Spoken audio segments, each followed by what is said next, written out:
Video শুরুতে আল্লাহর কাছে লাখ লাখ শুকরিয়া যে আমাদের এত ভালো রেখেছেন। বাংলাদেশের অবস্থা খুবই খারাপ। ভিডিও চোখের সামনে আসলেই চোখের পানি এমনিতেই চলে আসছে, বলার মতো কোনো ভাষা আজ নেই। আসসালামু আলাইকুম, কেমন আছেন আমার ভাই ও বোনেরা? ভিডিওটা বানানোর কোনো ইচ্ছা বা মন মানসিকতা কোনোটাই আজ আমার নেই, তারপরেও বানালাম। আর ভিডিওটা এ কারণেই করলাম, তা হচ্ছে আমরা অনেকেই ফেসবুকে লিখে পোস্ট দিচ্ছি যে আল্লাহ বন্যার্তদের সাহায্য করো, সহায় হও। হ্যাঁ, আমরা এই পোস্টটা এ কারণেই করছি যে আমাদের মনের আবেগ কষ্টটাকে আমরা আর চাপা দিয়ে রাখতে পারছি না। আবেগে আপ্লুত হয়েই আমরা ফেসবুকে এই সব পোস্ট করছি। আমরা যদি ফেসবুকে না বলে নামাজে বসে দু হাত তুলে ভিক্ষা চাই সবাই, তাহলে আল্লাহ আমাদের নিরাশ করবে না।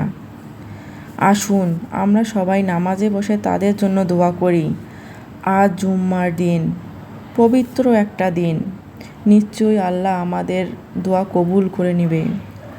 আমরা সকলেই পাপী, কিন্তু নিশ্চয়ই আল্লাহর এমন প্রিয় বান্দা আছেন যার দোয়া আল্লাহ কবুল করে নেবেন।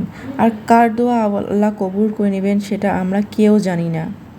তাই আমরা সকলে নামাজে বসে আজকে এই পবিত্র জুম্মার দিনে বন্যার্ত ভাই বোনদের জন্য দোয়া করি আর সাহায্য প্রার্থনা করি, যাতে তাড়াতাড়ি এই পরিস্থিতিটা স্বাভাবিক হয়ে যায় এবং তাদের সাধারণ জীবনে ফিরে আসে।